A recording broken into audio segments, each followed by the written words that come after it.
मजलिस को देंगे, मगर हर सुबह इसको बराबर याद करना जरूरी है। और आज हमारे सामने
नतीजा कुछ भी हो, मुझे वहीं पे दिया जलाना है।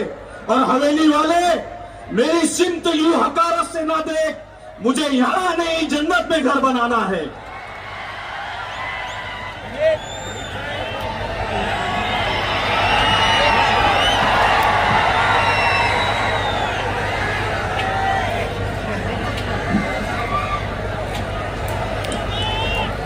औज़ुबिल्लाहि मिनश्शैतानिर्रजीम, बिस्मिल्लाहिर्रहमानिर्रहीम।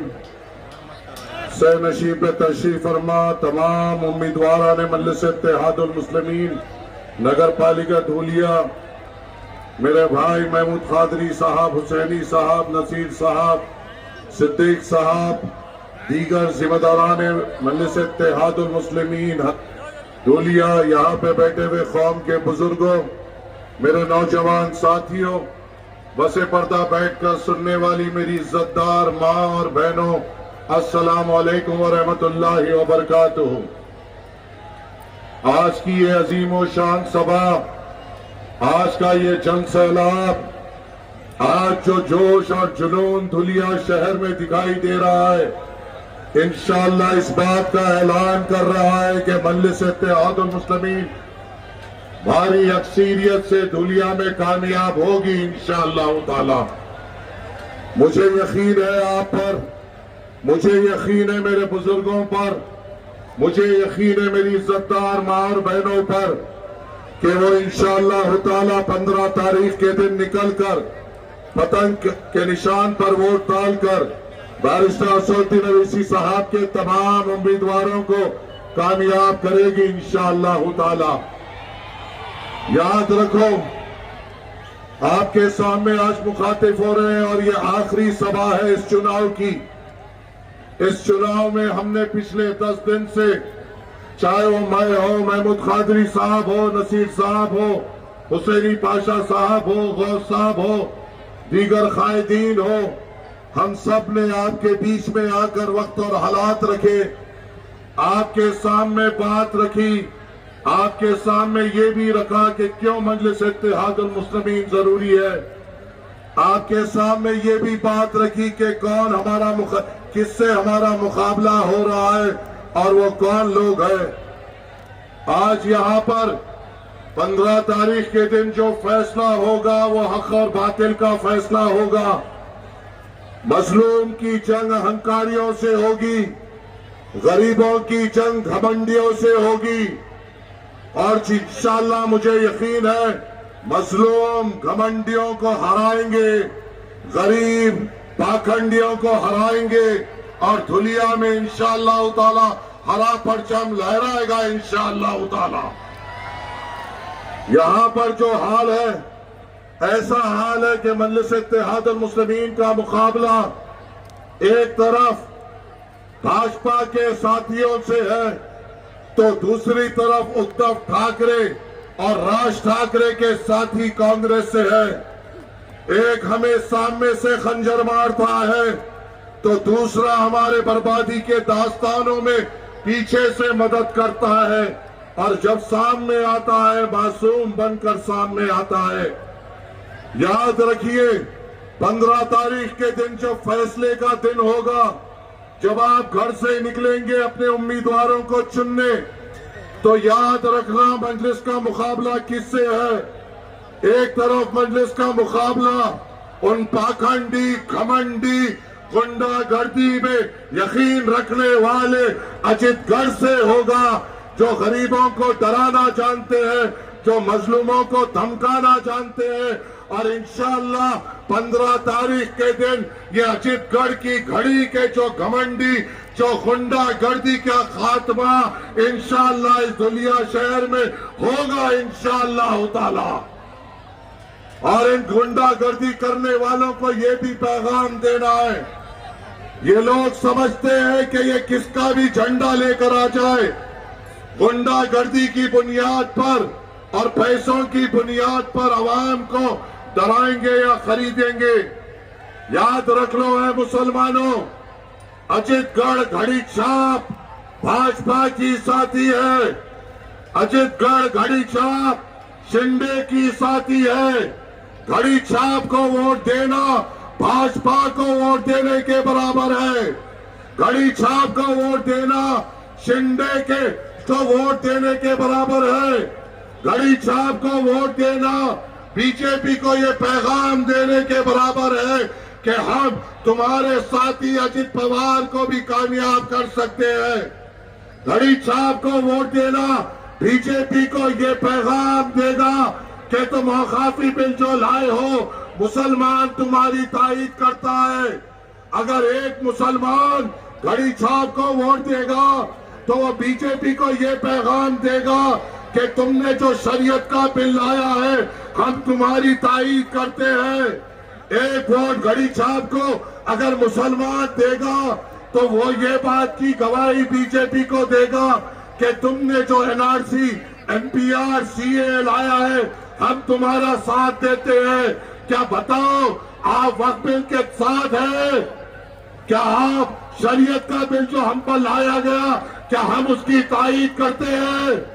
क्या जो एनआरसी एनपीआर सीए हम पर मुसल्लत किया गया वो हमारी बर्बादी के लिए कानून बनाया गया और हम भाजपा और इस अजितगढ़ के घड़ी छाप को इस इलेक्शन में मुंहतोड़ जवाब देंगे इंशाअल्लाह ताला। तो दूसरी तरफ कांग्रेस आ रही है, कांग्रेस उद्धव ठाकरे का हाथ पकड़कर आ रही है, कांग्रेस राज ठाकरे का हाथ पकड़कर आ रही है, कांग्रेस उनका हाथ पकड़कर आ रही है जिन्होंने हमारे अल्लाह की घर की शहादत पे जश्न मनाया था। कांग्रेस उस राज ठाकरे का हाथ पकड़कर आ रही है जिसने ये ऐलान किया था कि अगर मैं जीत जाऊंगा हर मसाजिद के ऊपर से अज़ाएं बंद कर दूंगा और हर मस्जिद के सामने हनुमान चालीसवां पढ़ा जाएगा।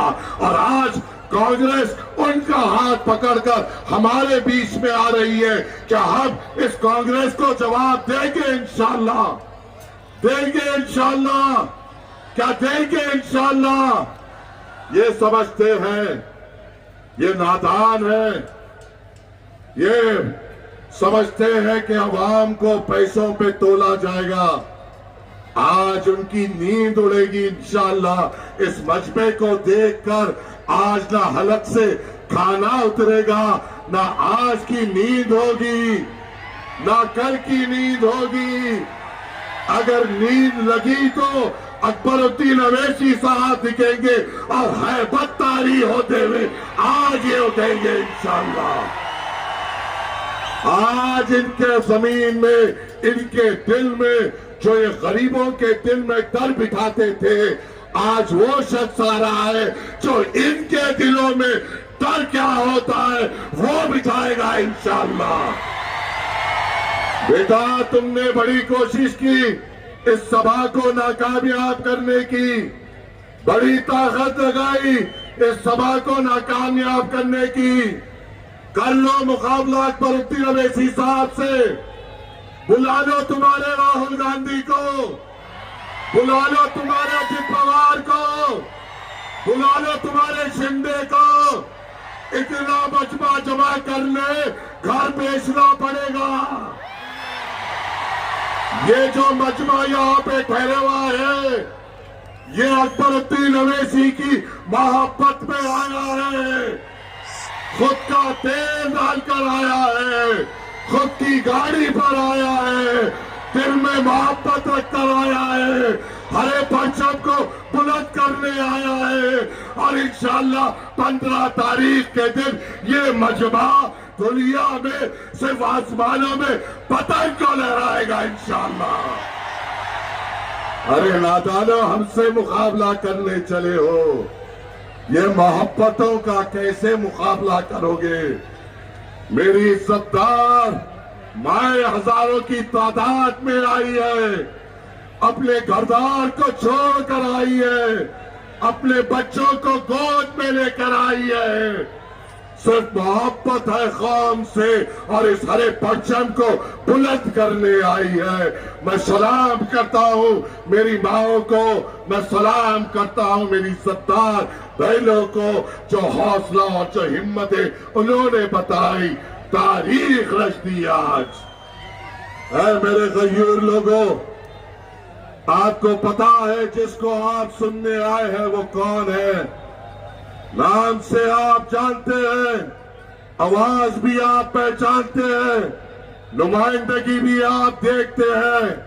ऐ मेरे मुसलमानों, जो शख्स आपके और हमारे बीच में आने वाला है ना, जिसकी मोहब्बतें हमें यहाँ खींच के लाई है ना, ये मोहब्बतें कमाई जाती है, ये अल्लाह का करम होता है। ये मोहब्बत कमाना हर इंसान के बस की बात नहीं है।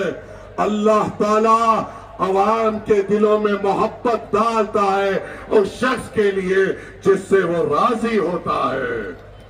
और आज जो ये मोहब्बतों का समंदर आया है, ऐ मेरे मुसलमानों, पूछ लेना इस अजित पवार से, शिंदे से, राहुल गांधी से, सोनिया गांधी से, ममता बनर्जी से, अखिलेश यादव से, लालू के वो नाकारा बेटों से, सबसे पूछ लेना, क्या तुम अकबरुद्दीन अवैसी का मुकाबला कर पाओगे?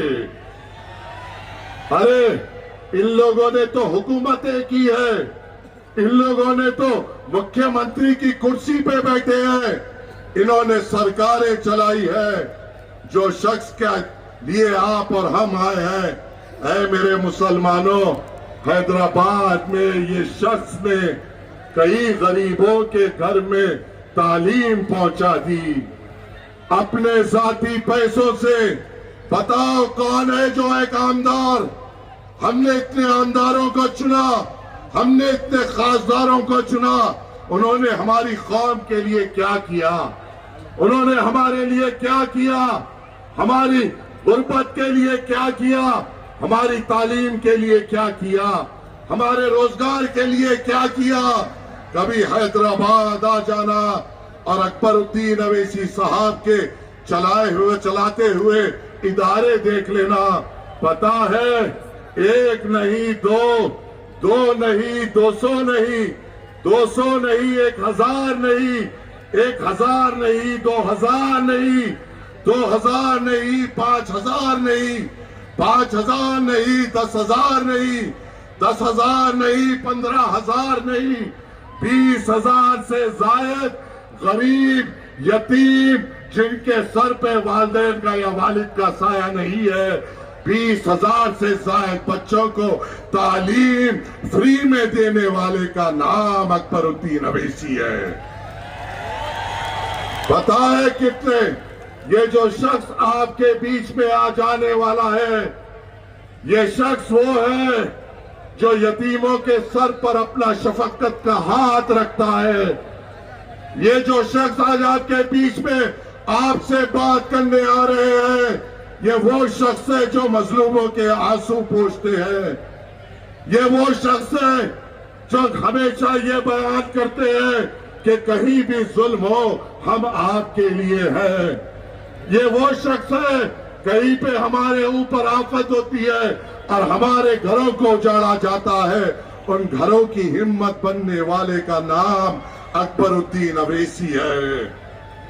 मैं बैठता हूं उनके साथ ऐवान असेंबली में, मैं देखता हूं उनको बात करते हुए, और जब मैं बैठता हूं यकीन मानो अल्लाह का बड़ा फजलो करम है। ये जो भी कायदीन यहाँ पर बैठे हुए हैं, हमें बेशक इज्जत अल्लाह के जरिए से मिली, मगर उसमें असबाब हमारी क़यादत का है। हमारी क़यादत वो है जो गरीबों के साथ ठहरना जानती है, बेबाक तरीके से बात करना जानती है। और जब मैं जाकर उस विधानसभा में जब अकबरुद्दीन अवैसी साहब के सामने बैठता हूं, अरे चाहे मुख्यमंत्री हो चाहे मंत्री हो, किसी में ये हिम्मत नहीं कि अकबरुद्दीन अवैसी बात करते वक्त कोई बीच में उठकर रोके उनको। फिर है कितने विधायक, है कितने आमदार, सिर्फ 7 आमदार, और पूरे तेलंगाना में हमारी कौम की नुमाइंदगी करते हैं। हर तरफ बात करते हैं, हर मोड़ पर आवाज उठाते हैं। आज तेलंगाना में अकबरुद्दीन अवैसी साहब की नुमाइंदगी पर अगर कोई गरीब के घर की बेटी की शादी होती है तो मजलिस की नुमाइंदगी पर उनके घर को 1 लाख रुपए हुकूमत के तरफ से दिए जाते हैं। अकबरुद्दीन अवैसी साहब की नुमाइंदगी पर आज तेलंगाना में मुसलमान बच्चे और बच्चों के लिए कई 100 में माइनॉरिटी रेजिडेंशियल स्कूल्स बनाए गए, जहां पर हमारे मुसलमान बच्चे और बच्चियां वहां पर तालीम याफ्ता होते हुए अपने पांव पे ठहर रहे हैं। अकबरुद्दीन अवैसी साहब के खुद के इदारे हैं जहां पे 20,000 से ज्यादा गरीब बच्चों को तालीम दी जाती है। अकबरुद्दीन अवैसी साहब के खुद के इदारे हैं जहां पे गरीब मुसलमानों को ग्रुप 1, ग्रुप 2, IAS, IPS की ट्रेनिंग दी जाती है। अकबरुद्दीन अवैसी साहब सदर मजलिस, वहां पर अवैसी अस्पताल है, असरा अस्पताल है, जहां पे गरीबों को बेहतरीन इलाज किया जाता है। ऐ बताओ मेरे मुसलमानों, एक कांग्रेस के आमदारों को, भाजपा के आमदारों को, शरद पवार के आमदारों को हमने चुना, इन्होंने क्या किया? इन्होंने क्या किया? इन्होंने क्या सहूलत दी? इन्होंने क्या नुमाइंदगी की? इन्होंने क्या हमारी ताकत बनी? बस जब भी चुनाव आता है एक ही काम होता है, हमारे महल्लों में आते हैं, भाजपा के नाम से डराते हैं और कहते हैं हमें जिता दो वरना भाजपा से नुकसान हो जाएगा। अभी और क्या नुकसान होना बाकी है? भाजपा ने औकाफी कानून बिल लाया, जिनको हमने वोट देकर चुना वो खामोश गूंगों की तरह बैठे रहे। हमारे मसाजिदों को ताला लगाने का बिल आया, हमारे लोग खामोश गूंगों की तरह बैठे रहे। हमारे मदरसों को बंद करने का कानून आ गया। ये कांग्रेस, ये शरद पवार, ये समाजवादी के तमाम सांसद खामोश गुलामी की तरह बैठने लगे। हर किसी ने हमारे लिए आवाज नहीं उठाई। अगर औकाफी बिल पर किसी ने बात की तो हमारे कायद बैरिस्टर असदुद्दीन अवैसी साहब ने बात की। और किसने बात की? बताओ तो सही, बताओ तो सही कौन है? और आज जब मजलिस के इत्तेहादुल मुस्लिमीन का जोर दिख रहा है, मुझे यकीन है, सुन लो ये धुलिया वालों, कल से निकलेंगे कांग्रेस के जरखेज गुलाम, अजित पवार के गुलाम निकलेंगे। कल से बोलेंगे पैसा लो और वोट दो। पैसे की बुनियाद पर जीतने की कोशिश करेंगे, ये इनके बाप का पैसा नहीं है, ये हमारे मजलूमों में से लूटी हुई कमाई है। इनके पैसे जब ये देते हैं, ले लो, पेट में तो नहीं डाल सकते, इनके पैसे लो और अपने अपने घरों में अच्छे संडास बनाओ। इनके पैसे वही लगा सकते हैं, इनके पैसे पढ़ाई में नहीं लगा सकते हैं, इनके पैसे अनाज में नहीं लगा सकते हैं, इनके पैसे कपड़ों में नहीं लगा सकते। पैसे लेना, भागना, नया संडास बनाना, और फिर जब भी सुबह में वहां पर जाओ, बोलना है अजित पवार तेरे नाम से फारिग हो रहे हैं। ये करना हमें जरूरी है। हर दिन याद करेंगे, 15 तारीख को वोट मजलिस को देंगे, मगर हर सुबह इसको बराबर याद करना जरूरी है। और आज हमारे सामने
कर सकते, उनको वहां पर वही स्टैंडर्ड्स में वहां पे तालीम दी जा रही है। आपकी बेचैनी समझ सकता हूं, आपका जोश और जुनून इस चीज का गवाही दे रहा है कि आप अकबरुद्दीन अवैसी साहब को सुनने बेचैन है।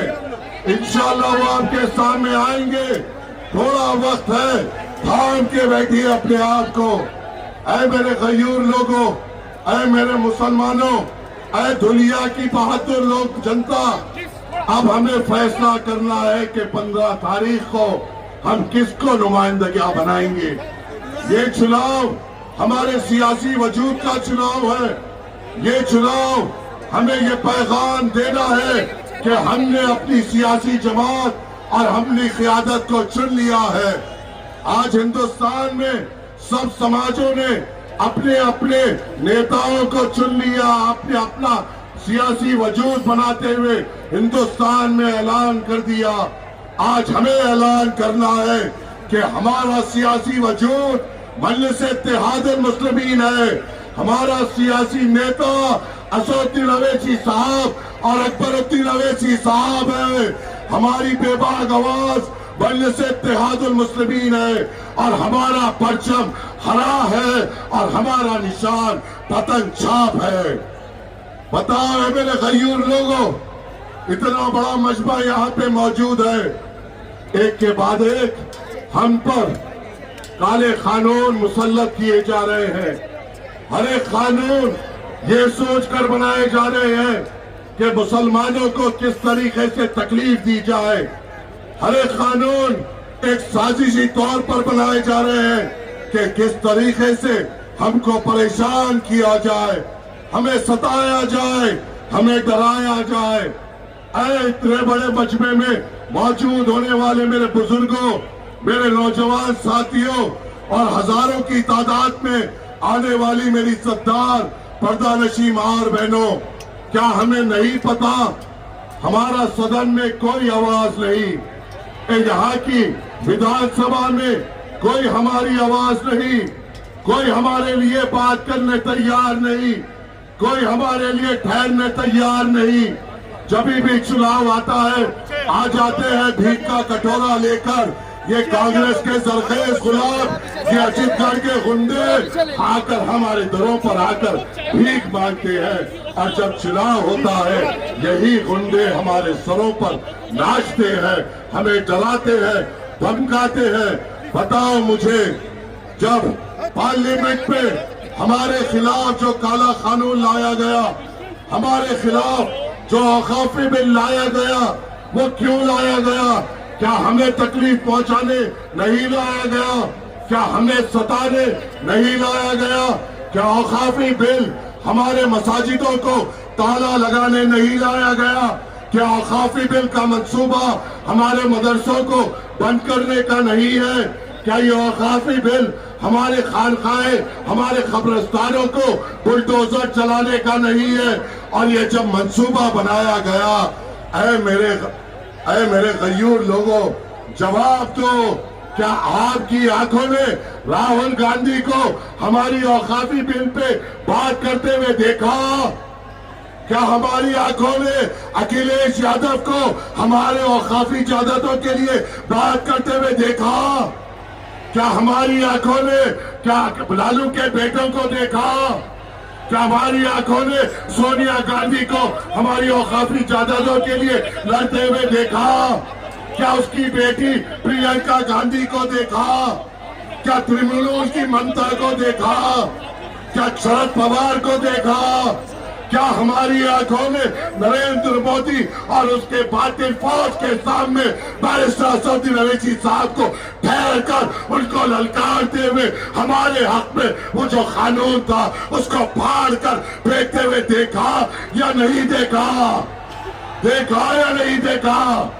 जो हमारी आंख क्या गवाही देती है कि हमारे लिए लड़ने वाला कोई नहीं है सिवाय बैरिस्टर असदुद्दीन अवैसी साहब के। क्या ये हमारी आंख गवाही देती है या नहीं देती? बताओ मेरे मुसलमानों, शरीयत का बिल किसको तकलीफ पहुंचाने लाया गया? हुक्म इलाही को तब्दील करने के लिए करके किसको तकलीफ पहुंचाने लाया गया? क्या मुसलमानों के खिलाफ लाया गया या नहीं लाया गया? क्या आपकी आंखों ने हमारी शरीयत के लिए सोनिया गांधी को लड़ते हुए देखा? क्या उसके बेटे राहुल गांधी को देखा? क्या उसकी बेटी प्रियंका गांधी को देखा? क्या अखिलेश को देखा? क्या तेजस्वी को देखा? क्या ममता को देखा? या किसी और शरद पवार को देखा?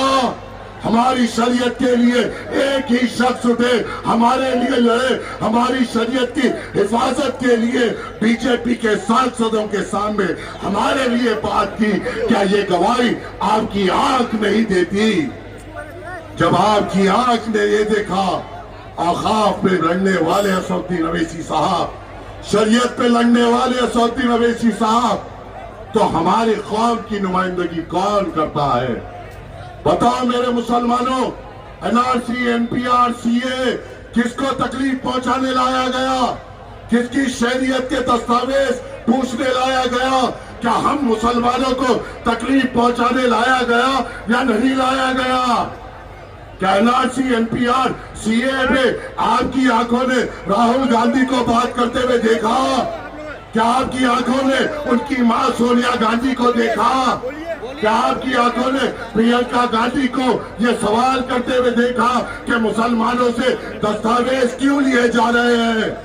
क्या आपकी आंखों ने शरद पवार को देखा, अखिलेश को देखा, लालू को देखा? कोई नहीं हमारी आवाज बना। हमारी आवाज कोई बने, हमारी ताकत कोई बने, हमारे वजूद के लिए कोई ठहरे, हमारी बेबाक नुमाइंदगी कोई किए तो मजलिस इत्तेहादुल मुस्लिमीन के सदर बैरिस्टर असदुद्दीन अवैसी साहब करे। क्या ये बात गलत है? क्या ये बात सही नहीं? तो वोट किसको मिलेगा? वोट किसको मिलेगा? वोट किसको मिलेगा? ये चुनाव में हमें ये घमंडियों के घमंड को तोड़ना है। इस चुनाव में हमें इन अहंकारियों के अहंकार को तोड़ना है।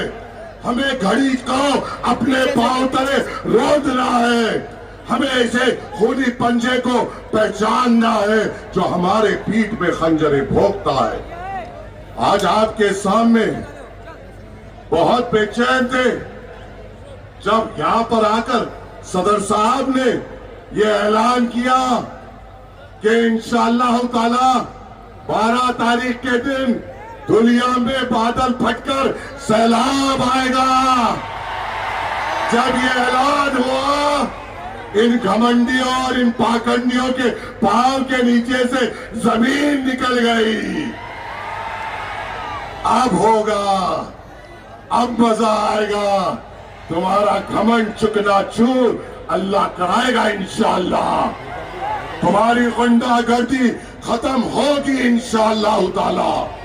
इंशाअल्लाह दुनिया में पतंग और हरा परचम लहराएगा इंशाअल्लाह। ऐ मेरे गयूर लोगों, पिछले 10 दिन से हमने हमारी क़यादत की आवाज सुनते हुए आपके बीच में वक्त दिया। हमारे क़यादत का पैगाम आपके घरों कूचों तक, आपके चौराहों तक पहुंचाने की पुरजोर कोशिश की। हमने अपनी मेहनत की। मेहनत बस ये है, यकीन मानो, मैं साथ फिरता हूं बैरिस्टर असदुद्दीन अवैसी साहब के। मैं उस विधानसभा में अकबरुद्दीन अवैसी साहब के पीछे बैठकर खामोश सुनता हूं। याद रखो, ये जो क़यादत है ये हमारे लिए फख्र है। मेरे लिए मैं तो ये कहूंगा, ये क़यादत पे मेरी औलाद कुर्बान, मेरा जान कुर्बान, मेरा माल कुर्बान। अल्लाह इनके पीछे इनके झंडे को बुलंद करते हुए और हमारी कौम का पैगाम पहुंचाते हुए हमारा खात्मा हो। ये मजलिस इत्तेहादुल मुस्लिमीन का हर सिपाही अपने दिल में अरमान लेके चलता है। यकीन मानो, फख्र है हमारी क़यादत पर, बेबाकी पर, मेहनत पर, शफकत पर और बेपनाह मोहब्बत पर। ये जो मजमा आया है, ये मजमा ऐसे ही नहीं आया है। ये मजमा लाना इंसान के या बड़े बड़े नेताओं के बस की बात नहीं है। ये मजमा आना ये अल्लाह के तरफ से है। अल्लाह सुब्हानहू तआला ने उसको इसके लिए ही दिल में अवाम के मोहब्बत डालता है, जिससे अल्लाह जिसके काम से राजी होता है।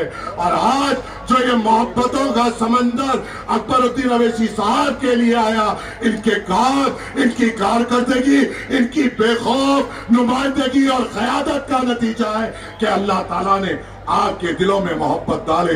इंशाअल्लाह 15 तारीख के दिन पतंग छाप के निशान पर वोट डालिए और मजलिस इत्तेहादुल मुस्लिमीन को कामयाब करिए। शुक्रिया। अस्सलाम।